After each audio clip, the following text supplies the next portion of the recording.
TDP polit bureau జాతీయ రాష్ట్ర కమిటీలను ప్రకటించింది. టీడీపీ నేషనల్ వర్కింగ్ ప్రెసిడెంట్ గా లోకేష్ కు బాధ్యతలు ఇచ్చారు.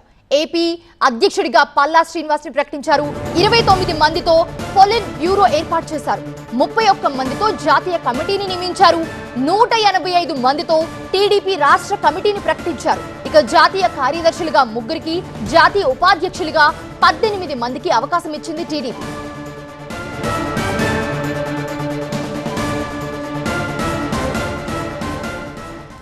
ఇదే అంశానికి సంబంధించి మరిన్ని అప్డేట్స్ అందించడానికి మా అసోసియేట్ ఎడిటర్ ఈశ్వర్ అందుబాటులో ఉన్నారు. ఈశ్వర్, ప్రస్తుతం టీడీపీ పొలిట్ బ్యూరో జాతీయ రాష్ట్ర కమిటీలను ప్రకటించింది టీడీపీ. దీంట్లో ఎవరెవరికి ఏ బాధ్యతలు అప్పగించింది? టీడీపీ చాలా కీలకమైన నిర్ణయాన్ని తీసుకుంది. దీనికోసం చాలా స్ట్రాటజైజ్ చేసింది.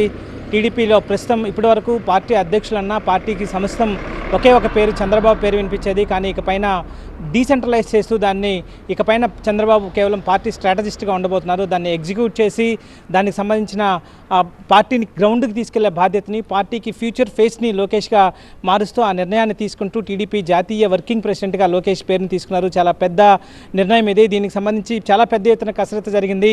లోకేష్ భవిష్యత్తుకి టీడీపీ నాయకుడు కాబోతున్న నేపథ్యాన్ని ఎలా ముందుకు తీసుకొస్తారన్నట్టుగా పెద్ద ఎత్తున చర్చగా జరిగింది. లోకేష్కి సంబంధించి మొదట ఆయన ఒక స్టెప్ బై స్టెప్గా ఈ నిర్ణయానికి ఈ పొజిషన్కి రావడానికి అనేక జాగ్రత్తలు తీసుకున్నారు. ఇప్పటికే మొదట ఆయన ఎమ్మెల్సీగా గెలిచారు, ఆ తర్వాత మంత్రిగా గెలిచారు, ఆ తర్వాత పాదయాత్ర చేశారు, ఆ తర్వాత 2024 ఎన్నికల్లో చాలా కీలకమైన పాత్ర పోషించారు. సో నాయకుడిగా అంటే దాంతోపాటు ఆర్గనైజేషన్లో కూడా పార్టీ జాతీయ ప్రధాన కార్యదర్శిగా ఉంటూ కార్యకర్తలకు నిరంతరం టచ్లో ఉండే ప్రయత్నం చేశారు. కార్యకర్తల సంక్షేమ నిధిని ఏర్పాటు చేశారు. సో ఇంత విస్తృతమైన ప్రణాళిక లోకేష్ని ఒక పార్టీ ఫ్యూచర్ ఫేస్గా ఎలివేట్ చేయడానికి అవసరమైన కసరత్తుని టీడీపీ చాలా జాగ్రత్తగా చాలా ముందస్తు ప్రణాళికలతో ఎప్పటి నుంచో ఈ ప్రక్రియను ప్రారంభించింది. ఆ మేరకు ఆ నిర్ణయాన్ని తీసుకుంటూ కొద్దిసేపటి క్రితమే నిర్ణయం తీసుకుంది. అదే సమయంలో కిలారు రాజేష్ తెలుగుదేశం పార్టీలో ప్రస్తుతం లోకేష్కి అత్యంత సన్నిహితంగా ఉండే కిలారు రాజేష్ని పార్టీ జాతీయ ప్రధాన కార్యదర్శిగా నియమించారు. పార్టీ జాతీయ ప్రధాన కార్యదర్శులుగా కిలారు రాజేష్తో పాటు శబరి, అలాగే